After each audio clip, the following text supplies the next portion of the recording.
సురేష్ గారు, ఇప్పుడు ట్రంప్ చెబుతుంది ఏంటంటే, ఇరాన్ తోటి యుద్ధం అయిపోయింది అనేది ట్రంప్ చెబుతున్నాడు.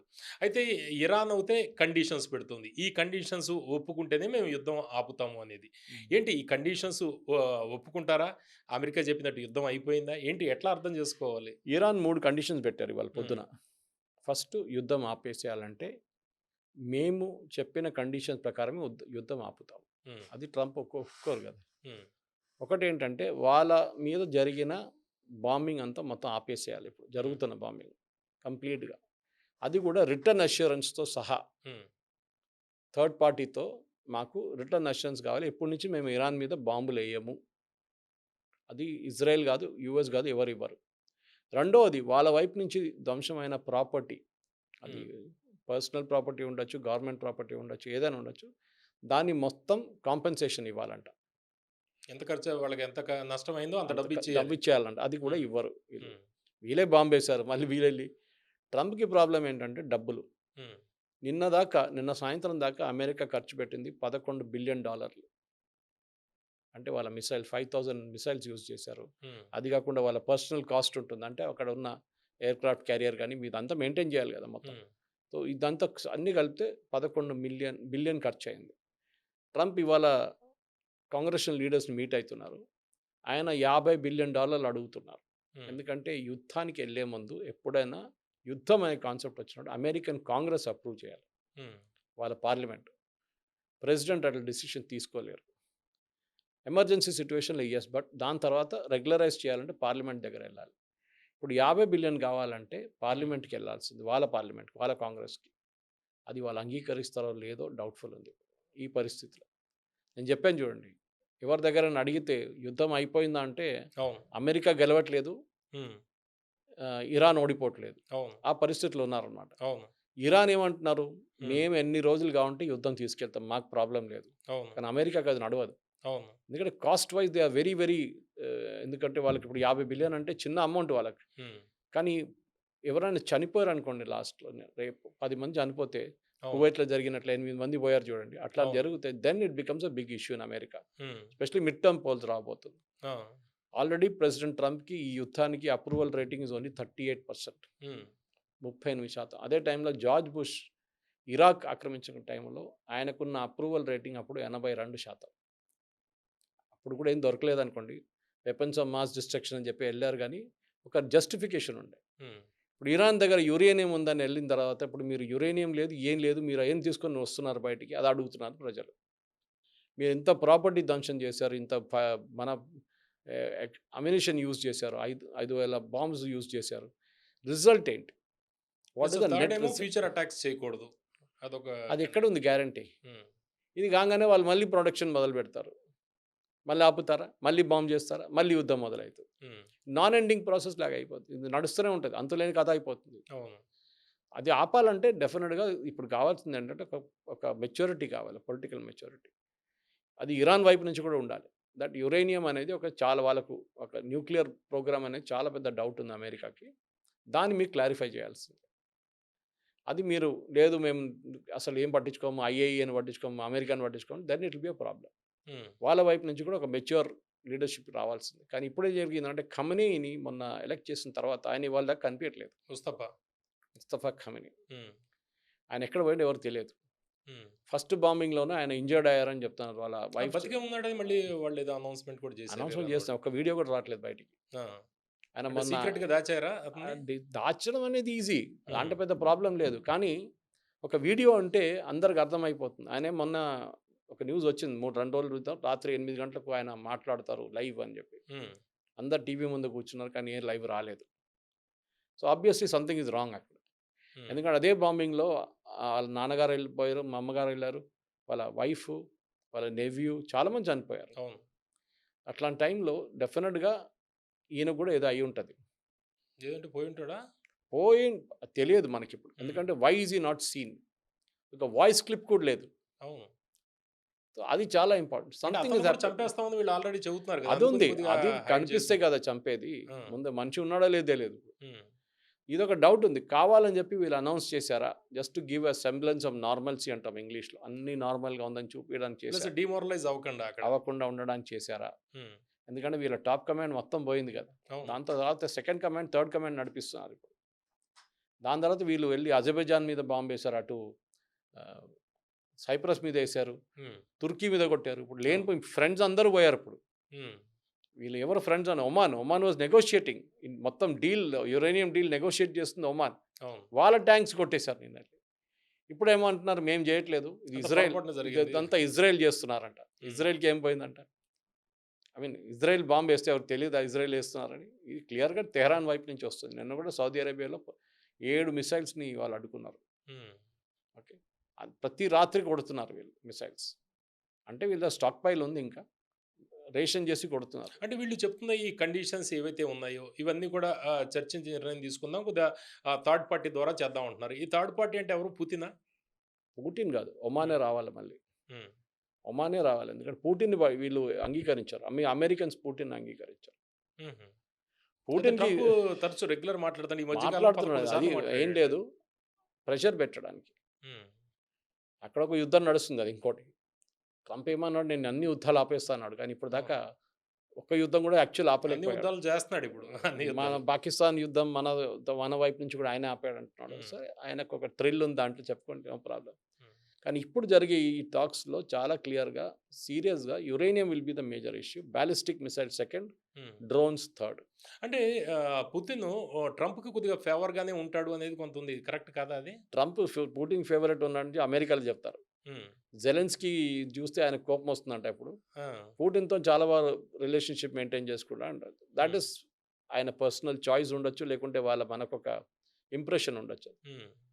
నిజం కూడా కాకపోవచ్చు. ఎందుకంటే ఆ విషయంలో యూరోప్ వాళ్ళు కూడా కొద్దిగా అదే ట్రంప్‌కి అండి. ఆ విషయం అది కరెక్ట్. హ్మ్. డెఫినిట్‌గా. ఇప్పుడు ఆయనేమంటున్నారంటే, మీరు యుద్ధం ఆపాలంటే మా వైపు నుంచి కూడా యూరోప్‌ని ఇక్కడి నుంచి తీసేసేయండి. హ్మ్. అది కండిషన్ పెడుతున్నాడు. ఆ కాన్ఫ్లిక్ట్‌లో కూడా. యుక్రెయిన్ హ్మ్. కాన్ఫ్లిక్ట్. యూరోప్ దీంట్లో నడిమిట్ల రాకూడదు. హ్మ్. జెలెన్స్కీ ప్రాబ్లమ్ ఏంటంటే, జెలెన్స్కీకి రావాల్సిన ఆయుధాలు రావట్లేదు ఇప్పుడు. అన్నీ ఆగిపోయినాయి కదా! వీళ్ళు లోకంలో ఇయ్యాల్సినవి ఇయ్యట్లేదు వీళ్ళు. అంటే యూరోప్‌కి వాళ్ళ ప్రాబ్లమ్ వాళ్ళకుంది. హ్మ్. వాళ్ళకి ఇంకా వాళ్ళకి కావాల్సిన మిసైల్స్ వాళ్ళు పెట్టుకోవాలి ఇప్పుడు. యుక్రెయిన్‌కి ఏమి ఇస్తాం? అవును. సో, అదొక అడ్వాంటేజ్ ఉంది పుటిన్‌కి. సో, అదే అన్నారు కదా! నిన్న కూడా ఏదో ఒక ఛానెల్‌లో వచ్చింది. The winner of this war is Putin అని చెప్పి. హ్మ్. అవును. కరెక్టే ఎందుకంటే అది. మనతోటి కూడా ఆయిల్ ఫ్రీ అయిపోయింది కదా! ఇప్పుడు మరి చమురు 40 లేదు తెచ్చుకోవడం. మనకి $40కి అమ్మాడు. ఆ! ఇప్పుడు 40 అయితే ఇవ్వడు. ఇయ్యడు. కానీ మినిమమ్ 30 డేస్ కొద్దిగా మినిమమ్ 60, 65, వదిలేస్తాడు. 60 అయితే డెఫినిట్‌గా ఉంటుంది. మన అంటే వోళ్ళు లబ్ధి పొందాడు ఆ! కదా! లాభం అదే ఏదో అండి. ఒకటి. అసలు ప్రాఫిట్ ఎవరికొచ్చిందంటే అవును. పుటిన్‌కొచ్చింది. అవును. పుటిన్ కూడా ఇప్పుడు కండిషన్స్ పెడతాడు. హ్మ్. నేను ఇంటర్ఫియర్ చేయాలంటే, నేను ఇరాన్‌తోని మాట్లాడాలంటే ముందు నాది $300 బిలియన్ మీరు బ్యాంక్ అకౌంట్‌లో ఫ్రీజ్ చేశారు కదా! యూరోప్‌లో. హ్మ్. అది ముందు అన్‌ఫ్రీజ్ చేయండి. నా మీద ఉన్న సాంక్షన్స్ మొత్తం ఎత్తివేయండి. హ్మ్. అప్పుడు నేను కావాలంటే ఇరాన్‌తోని మాట్లాడతాను. అంటే ఇరాన్ కండిషన్స్ లాగా ఇప్పుడు రష్యా కూడా కండిషన్స్ కండిషన్ పెడుతుంది. అది పొలిటికల్ గేమ్ అంతే. పవన్ గారు. ఆ! ఇదంతా కిలాడీలు. పెద్ద హ్మ్. పెద్ద కిలాడీలు వీళ్ళు. మనం అనుకుంటాం ట్రంప్ పిచ్చోడు అనుకుంటాం ట్రంప్. కానీ ట్రంప్ దగ్గర కూడా ఇంగ్లీష్‌లో అంటారు there is a method in the madness అంటారు. దానికి ఒక దానికి ఒక మెథడ్ మెథడ్ ఉంటది. ఉంటది. ఆ! పిచ్చోడు అనుకుంటా కానీ వానికి కూడా ఒక మెథడ్ ఉంటుంది హ్మ్. పెర్ఫార్మన్స్‌లో. సో, ట్రంప్ గేమ్ ఆడుతున్నారు. పుటిన్ గేమ్ ఆడుతున్నారు. హ్మ్. ఇరాన్ వాళ్ళ గేమ్ ఆడుతున్నారు. మనం దాన్ని కూర్చొని తమాషా చూడక్కర్లేదు దాన్ని. మనము గేమ్ ఆడుతున్నాం ఏదన్నా? మనం మన పని చూసుకుంటున్నాం. హ్మ్. ఎందుకంటే మనం దీంట్లో ఇంట్రెస్టెడ్ పార్టీ కాదు కదా! అవును.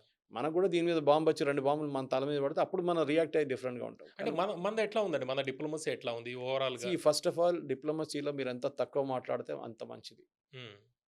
Art of diplomacy is thought. Okay. ఎంత తక్కువ మాట్లాడితే అంత మంచిది. ఇంకోటి నెవర్ టేక్ సైడ్స్ ఒక యుద్ధంలో. మేము వాళ్ళని సపోర్ట్ చేస్తున్నాం. మేము వీళ్ళని సపోర్ట్ చేస్తున్నాం. కాంగ్రెస్ వాళ్ళు అంటూనే ఉంటారు. మోదీ గారు ఎళ్లారు ఇజ్రాయెల్‌కి. ఎందుకెళ్లారు? వార్ కన్నా ఒక 2 రోజుల ముందు ఎందుకొచ్చేసారు? అవును. ఎందుకెళ్లారు? యుద్ధానికి ప్రిపరేషన్ చూడడానికెళ్లారా అని. అది కాదు. అది ఎప్పటినుంచో ప్లాన్ చేసిన విజిట్. 6 నెలల ముందు ప్లాన్ చేశారు. ఆ అవును. టైంకొచ్చింది అంతే. ఇప్పుడు మోదీ గారు అక్కడ ఉన్న టైంలో బాంబేశారనుకోండి. అప్పుడు మోదీ గారి సిట్యుయేషన్ ఏముంటుండే? చాలా ఎంబారస్మెంట్ ఉంటుంది. సో, అవును. బహుశా లక్కీ దట్ మోదీ గారు మూవ్ ఔట్ అయిన తర్వాతనే ఇది జరిగింది అక్కడి నుంచి. కానీ మనం ఫర్ ఎగ్జాంపుల్ ఖత్తర్‌ని ఎందుకు సపోర్ట్ చేయాలి? ఓకే. మనం ఎందుకు ఖమేనీని సపోర్ట్ చేయాలి? ఆయన ఇప్పుడు లేడనుకోండి. కానీ ఒక టైంలో Kashmir is a disputed territory అని చెప్పిన మనిషి. అవును. హిందువుల్ని తిట్టిన మనిషి ఖమేనీ. మనం ఎందుకు సపోర్ట్ చేయాలండి? సరే don't speak ill about the dead అంటారు ఇంగ్లీష్‌లో. అంటే అవును. చనిపోయిన చనిపోయిన వాళ్ళ వాళ్ళ గురించి గురించి మాట్లాడకూడదు. మాట్లాడకూడదు. వి విల్ హ్మ్. Not speak about him. కానీ మన వైపు నుంచి డిప్లొమసీలో ఒక మాట నేర్చుకోవాల్సింది. మనకు కావాల్సిన పని మనం చేపించుకోవాలి. దాన్ని మనం జయశంకర్ గారు మూవ్ చూసాం. చాలా స్మార్ట్‌గా మాట్లాడారు నిన్న. మాట్లాడి ఎక్కువ లొల్లి లేదు, ఏం లేదు. పొద్దున్న షిప్ వచ్చేసింది అంతే.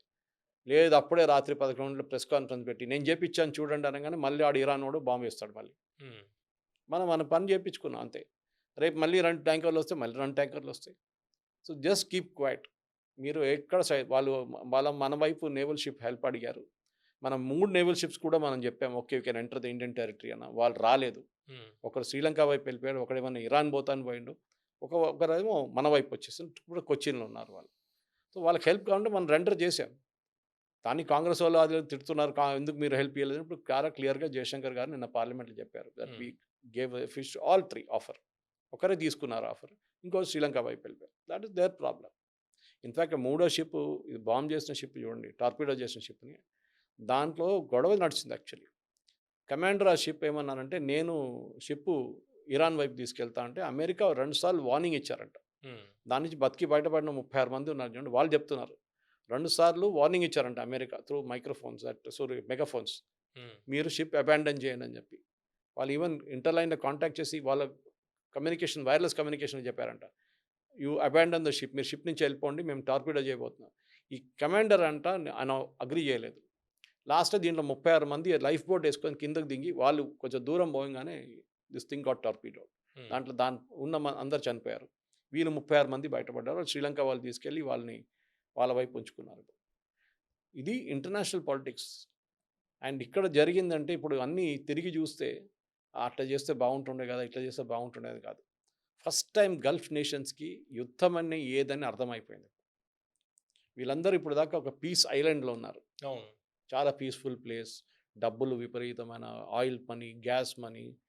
ఓకే. ఏ కంపెనీ వాడు పిలిస్తే కూడా వచ్చి కంపెనీ పెట్టుకుంటాడు అక్కడ. ఎందుకంటే వాడికి అక్కడ షేకుల్ని చూసుకోవాలి. వాళ్ళు హ్యాపీగా పెట్టుకోవాలి. అట్లాంటి ఒక ప్లేస్ ఇప్పుడు సడెన్‌గా మొత్తం కంప్లీట్‌లీ ధ్వంసం అయిపోయింది. ఇప్పుడు ట్రంప్ ఎగ్జిట్ ప్లాన్ గురించి చూస్తున్నాడు. మరి ఎగ్జిట్ ప్లాన్ ఎట్లా ఉండే అవకాశం ఉంది? వీళ్ళేమో కండిషన్స్ పెట్టారు. అతనేమో యుద్ధం అయిపోయింది అంటున్నాడు. ఎట్లా బయటపడాలి ఇప్పుడింక? మార్గాలేంటి? అది చాలా టఫ్ ట్రంప్‌కి. యాక్చువల్లీ మీరు హ్మ్. ట్రంప్ ప్లేస్‌లో మీరు కూర్చుంటే ఏం చేస్తారు? హ్మ్. మీకు ఏదో ఒకటి చెప్పాలి కదా మీ ప్రజలకి. నేను గెలిచాను చూడండి అని చెప్పేసి. హ్మ్. అది చెప్పడానికి ఏం లేదు. వేరస్ నెటన్యాహుకుంది. మేము వాళ్ళ లీడర్‌షిప్‌ని డీకాపాసిటేట్ చేపిచ్చాం. హ్మ్. మేము వాళ్ళ మిసైల్‌ని కొడుతున్నాం. మేము వాళ్ళ డ్రోన్‌ని కొడుతున్నాం. ట్రంప్‌కి అది కాదు కదా! ట్రంప్‌కి కావాల్సిందేంటంటే ఇరానియన్ రెజిమ్‌ని మార్చాలి. నేను ఇంటర్వ్యూ చేస్తాను క్యాండిడేట్‌ని. హ్మ్. ఇంటర్వ్యూ బోర్డ్‌లో నేను కూర్చుంటాను. నేను పెడితే అక్కడ ఎవడుండాలి? ఎవడుండాలి? వాళ్ళు అస్సలు పట్టించుకోలేదు వాళ్ళు. అదంతా పోయి ఇప్పుడు అసలు ఎలా బయటపడాలనేది అదే అంటున్నా. సో, ఆలోచిస్తుండు కదా! క్వై ఆల్రెడీ చెప్తున్నాడు కదా! మేము హ్మ్. గెలిచేసాం అయిపోయింది. హ్మ్. వి ఆల్రెడీ వన్ మీకు తెలీదా? మేము గెలిచినాం. ఇది ప్రాబ్లమ్. కానీ ట్రంప్‌ది వాడు ఇదే. ఆపలేదుగా అక్కడ. ఇరాన్ వాడు ఆపలే కదా! అదే ఇరాన్ అన్నాడు కదా! ఆ! ట్రంప్ ఎవడు చెప్పడానికి? యుద్ధం ఎప్పుడు ఆపాల్సింది మేము డిసైడ్ చేస్తాం. వీళ్ళు మొదలెట్టారు. క్లోజింగ్ వాళ్ళది. క్లోజింగ్ మేము చేస్తాం. హ్మ్. So, it is very embarrassing situation. ఇంత పవర్‌ఫుల్ పర్సన్ హ్మ్. వరల్డ్‌లో మోస్ట్ పవర్‌ఫుల్ పర్సన్ అంటారు చూడండి. అవును. ఆయన లీడర్. ఆయన ఏం చేయలేకపోతున్నాడు. 2 రోజుల నుంచి మాట్లాడట్లేదు దీని గురించి. వాళ్ళ పీట్ హెస్కెత్ గాని, వాళ్ళ chairman joint chief of staff Dan Caine ఆయన మాట్లాడుతున్నారు గానీ, వీళ్ళెవ్వరు మాట్లాడట్లేదు. హ్మ్. అండ్ అదే అంటున్నారు. ఈవెన్ పీటర్ హెస్కెత్ చెప్తున్న ఒక్కొక్క సెంటెన్స్ ఇప్పుడు ఒక 2, 3 వారాల తర్వాత దాన్ని రీవైండ్ చేసి చూస్తే America will be in a very, very sorry shape. హుహు. ఆయన లేనిపోయిన అన్నీ క్లెయిమ్ చేస్తున్నాడు. వి హావ్ అది చేసాం మేము, అది చేసాం మేము, ఇది చేస్తున్నాం మేము, అది చేస్తున్నాం. మీరు చేసిన దానికి మీ ప్రజలకు చెప్పండి. అది కూడా కొంచెం మోడరేట్‌గా చెప్పండి. అంటే ఈ ఓవరాల్‌గా ఈ గేమ్ ఎప్పుడు స్టార్ట్ అయిందో ఇరాను యూఎస్ వార్ నేపథ్యంలో ఎవరు ఇప్పటిదాకా అప్పర్ హ్యాండ్ అనుకోవచ్చు మనం? ఇరాన్ అనుకోవాలా? లేకపోతే ఏంటి పరిస్థితి? ఎవరికీ అప్పర్ హ్యాండ్ లేదు. హ్మ్. నేను చెప్పాను చూడండి. వాడు సుప్రీం పోయాడు. అది వాళ్ళు ప్రిపేర్డ్‌గా ఉన్నారు. ఆ! They were mentally prepared. మీకు గుర్తుంటుంది రాసి పెట్టారు. ఎట్లా ఎలక్షన్ నడిపియాలి, ఎవరు జేపియాలి, వాళ్ళ ఆహా! కాన్స్టిట్యూషన్ ప్రకారం చేయాలి అన్నీ చెప్పెట్టారు ముందరే ముందే. అనుకున్నారు వాళ్ళసల. ముందు వాళ్ళకి తెలుసు. అంటే plan A, plan B, plan ఇంగ్లీష్‌లో సి అంటారు పెట్టుకున్నారు. ఏదో డెడ్ మ్యాన్ వాకింగ్ అంటారు. హుహు. వాళ్ళ మీద టార్గెట్ ఉంది. ఎనక ఒక కిల్ మీ అని చెప్పి ఒక టార్గెట్ పెట్టారు ఎనక. ఓకే. ఏ రోజని లేపేస్తారు. ఈయన కూడా అంతే సంగతి. ఈయన బయట హ్మ్. కనిపించి అంతే తీసేస్తారు వాళ్ళు. This is expected. కానీ ఇప్పుడు యూఎస్ గెలిచారంటే లేదు. ఇరాన్ గెలిచారంటే అది కూడా లేదు. హ్మ్. ఎందుకంటే ఇప్పుడు అక్కడ జరిగిన డ్యామేజ్ మనకు తెలియదు ఎంత అని. బయట న్యూస్ రావట్లేదు ఎక్కువ. హ్మ్. బీబీసీ పర్షియన్ సర్వీస్ నుంచి కొంచెం కనిపిస్తుంది. న్యూస్ కనిపిస్తుంది గానీ మిగతా ఎక్కడ చోటు నుంచి మన అల్ జజీరా కొంచెం. అవును. మిగతా ఛానెల్స్‌కి అక్కడ ఎంట్రీ లేదు. అంటే ఎక్కువగా మనకి బయటకు వస్తుంది. ఇప్పుడు గల్ఫ్ దేశాలన్నీ కూడా యూఎస్ మీద ఒత్తిడి తీసుకొస్తున్నాయి. ఎప్పుడు యుద్ధం ఆపితే తొందరగా ఆపేసేయండి. మా మీద బాగా డ్యామేజ్ జరుగుతుంది మాకు. అనేది అంటే వీళ్ళదే కొద్దిగా ఆహ్, అది వాళ్ళు బయట చెప్పరు పవన్ హ్మ్. గారు. కానీ డెఫినిట్‌గా బయటికి ఉంటుంది. కనిపిస్తుంది. అది కనిపిస్తుంది. వాళ్ళు డెఫినిట్‌గా చేస్తారు. Especially Saudi Arabia. హ్మ్. ఈ అన్నిటికన్నా పెద్ద స్టేక్ సౌదీ అరేబియాలో ఉంది దీంట్లో. హుహు. ఎందుకంటే ఇదొక షియా, సున్నీ కాన్‌ఫ్లిక్ట్ కాకుండా చూసుకోవడానికి సౌదీ అరేబియా ట్రై చేస్తున్నారు. హుహు. ఇప్పుడు ఏం జరిగిందంటే ఈ పర్టిక్యులర్ వన్ అండ్ ఇండియాలో నిన్న ఒక ఆర్టికల్ టైమ్స్ ఆఫ్ ఇండియాలో వచ్చింది. ఆఫ్‌కోర్స్ అది ఆ రాసిన ఆయన ఇన్ఫరెన్స్ అనుకోండి. హ్మ్. ఇండియాలో ఈ కాన్‌ఫ్లిక్ట్ షియా, సున్నీలిద్దరిని తీసుకొచ్చారు. జాయిన్ చేశారంట. వీళ్ళెప్పుడు ఈ 2 కమ్యూనిటీస్ సెపరేట్‌గా ఉంటారు. అవును. Shias and Sunny's. కానీ ఫస్ట్ టైమ్ వీళ్ళిద్దరు కల్చరు ఖamenei చనిపోయిన తర్వాత ప్రొసెషన్ వీళ్ళే ఇరాన్ ఏమో ఇద్దరు కలిసి షియా, మిగిలిన వాళ్ళందరూ సున్నీస్. సో, ఇది హ్మ్. వీళ్ళు కూడా అందరూ కలిసి ఇప్పుడు ప్రొసెషన్ తీశారు నిన్న అని చెప్పేసి హ్మ్. ఒక క్లెయిమ్ తీసుకొచ్చారు ఇప్పుడు. That is only a claim అది. హ్మ్. కానీ ఇప్పుడు జరుగుతున్న దాంట్లో యుద్ధం అనేది ఆపడానికి చాలా కష్టపడాల్సొస్తుంది. Damage has been huge. ఒకటి physical damage. Second is mental damage. మూడోదేమో కంట్రీది ఇమేజ్ కూడా డ్యామేజ్ అయిపోయింది. సేఫ్ హెవెన్ అని చెప్పి దుబాయ్ ఇంపాక్ట్ అయింది. హ్మ్. ఖత్తర్ ఏమో మా మీద మేమే మాదా టెర్రరిస్ట్ మేమే ఉంచుకుంటాం. మా మీద ఎవడు దాడి చేస్తాడని చెప్పి వాళ్ళ మీద కూడా దాడి చేశారు. ఒమాన్ ఏమో మేమే పీస్ టాక్స్ నడిపిస్తున్నాం. మా మీద ఎందుకు కొడుతున్నారు? మేము మహాత్ములు కాదా అంటే వాని మీద కూడా కొట్టారు. ఎవడు కావాలంటే రోడ్డు మీద పోతున్నాడు కొడుతున్నాడు. హ్మ్. పిచ్చోని చేతిలో రాయిలాగా అయిపోయింది. ఇప్పుడు ఎక్కడ అవును. కొడతారో తెలియదు. హ్మ్. ఆ పరిస్థితికి వచ్చేసారు.